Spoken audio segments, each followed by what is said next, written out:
I met a world champion recently, and now she's one of my heroes. I'm John Gross, and after a workout, I love to go swimming to cool off. And I walked into the Lifetime Fitness pool, and a couple lanes down, right on the pool deck, was a wheelchair. And I look over, and this lady is swimming so fast, so hard, and then she does a flip turn and swims just as fast to the end. Takes her 15, 20 seconds. She does another flip turn, and she's coming back, doing the backstroke. I cannot believe what I'm seeing. She is so good, so fast. So I put my goggles on. I get in the pool and I start doing my warm-up, really slow. And I look over and boom! Wow, she was doing like 3 laps, my 1 lap. And about 10 minutes later, I was just standing there. I was bushed, and sure enough, she came and started to rest. And I said, "Let me tell you something. You are amazing. I've never seen anything like it. You must be a Paralympian." She said, "Yes, I am. I'm getting ready to compete in Rio." "Have you won medals before?" "Oh, yeah, I've won a lot of medals." "Have you competed all over the world?" "Yes." "I was in London for the Paralympics." "Did you win?" "Yes." She says, "I'm trying my hardest. I'm trying my best." And I said, I'm not going to keep you, but I just want you to know that I'm pulling for you. By the way, where are you from?" She said, "Eagan, Minnesota." I said, "Awesome. Hope you win the gold medal." As soon as I got home, knowing that she was from Eagan, I put in Eagan Paralympics, and it showed up. She had been swimming since she was 7 years old. Competitive swimmer. She was excellent. But when she was 18, she went to the doctor. She had some back pains, and she had an epidural injection. And most of the time, they wear off pretty quick, an hour or so. But this time, it didn't wear off. They were there for hours, and her dad took her to the hospital. And she had no feeling from her belly button down. She was paralyzed. She was there 10 days.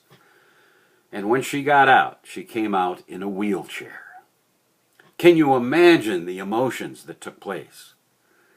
Coincidence is God's way of remaining anonymous. I don't think it was a coincidence that her sister read the paper and saw that they were having the U.S. Paralympic trials at the University of Minnesota. That's close by. So they both went.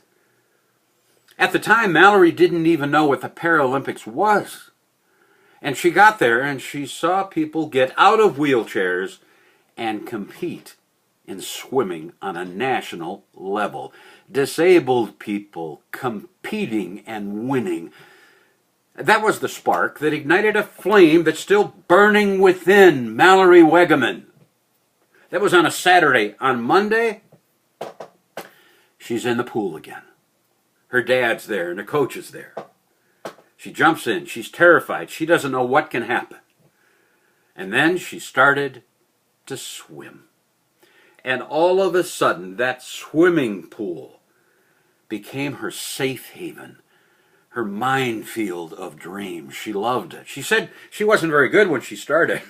She said she had a race against an 8-year-old, and the 8-year-old beat her.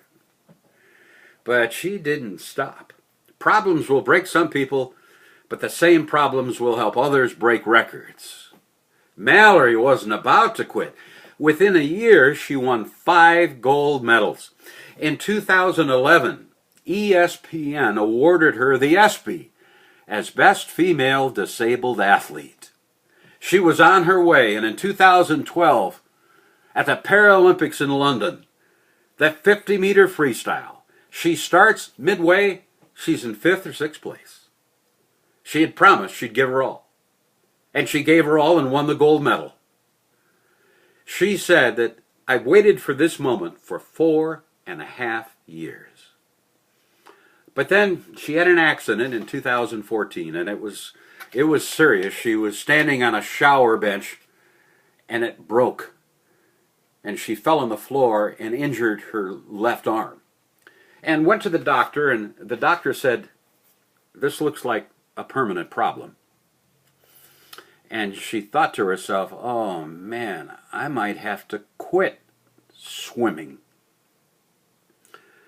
But she didn't quit. Instead, she said to herself, I'm going to make what's uncomfortable comfortable.